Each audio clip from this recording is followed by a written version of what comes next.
அனைவருக்கும் மகேஷ் அருளின் அன்பு வணக்கங்கள். பல நேரங்கள்ல நம்ம வாழ்க்கையில நம்மளையே ரொம்ப தாழ்வா நினைச்சுப்போம். மத்தவங்க நம்மள பத்தி என்ன நினைப்பாங்க?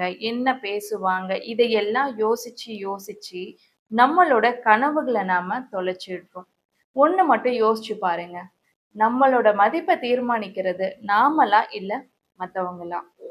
இந்த சமுதாயத்துல எப்பவும் உங்களோட மதிப்பு உயர்வா இருக்கணும் அப்படின்னா, நான் இந்த வீடியோல சொல்ற இந்த 3 பாயிண்ட்ஸ மட்டும் மறக்காம ஃபாலோ பண்ணுங்க. Point number 1. நீங்க வீட்ல செய்யற சமையல் வேலையா இருக்கட்டும், இல்ல உங்களோட ஆஃபீஸ்ல செய்யற ஒர்க்கா இருக்கட்டும், இல்ல உங்க பிசினஸ்ல பண்ற ஒர்க்கா இருக்கட்டும். இது இவ்ளோதானா அப்படின்னு சொல்லி உங்களோட வேலைய நீங்க குறைவா மதிப்பிடாதீங்க.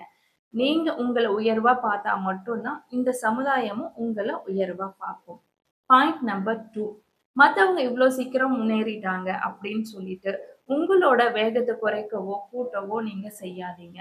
ஒவ்வொருத்தருக்கும் ஒவ்வொரு தனிப்பட்ட வாழ்க்கை சூழல் இருக்கு. அவங்க சீக்கிரமா முன்னேறுறாங்க அப்படின்னா, அதுக்கு அவங்க போட்டிருக்க எஃபர்ட் ரொம்ப பெருசாவே இருக்கும்.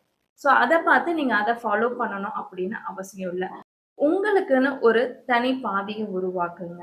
மத்தவங்களோட ஸ்டைல நீங்க எப்பவுமே உங்க லைஃப்ல ஃபாலோ பண்ணாதீங்க. உங்களுக்குன்னு ஒரு தனித்துவத்த உருவாக்குனீங்கன்னா மட்டும் தான் இந்த சமுதாயத்துல உங்களோட மதிப்பு எப்பவுமே உயர்வா இருக்கும். Point number 3. நீங்க உங்களோட கனவுகள நோக்கி ஓடிட்டு இருக்கீங்க. அதற்கான செயல்கள செஞ்சுட்டு இருக்கீங்க அப்படின்னா, இந்த சமுதாயமா இருக்கட்டும், உங்களோட குடும்பமா இருக்கட்டும், உங்க மேல பல விமர்சனங்கள வைப்பாங்க. ஸோ அந்த விமர்சனங்களுக்கெல்லாம் நீங்க சோர்ந்து போய் உட்காராம, அத கடந்து போக பழகணும். எந்த ஒரு நாள் நீங்க விமர்சனங்கள கடந்து போக முயற்சி பண்றீங்களோ, அந்த நாள்ல இருந்து உங்களோட வெற்றி உங்கள நோக்கி வர ஆரம்பிச்சிடும். கண்டிப்பா இந்த 3 பாயிண்ட்ஸும் உங்களுக்கு பிடிச்சிருக்கும், புரிஞ்சிருக்கும் அப்படின்னு நான் நினைக்கிறேன்.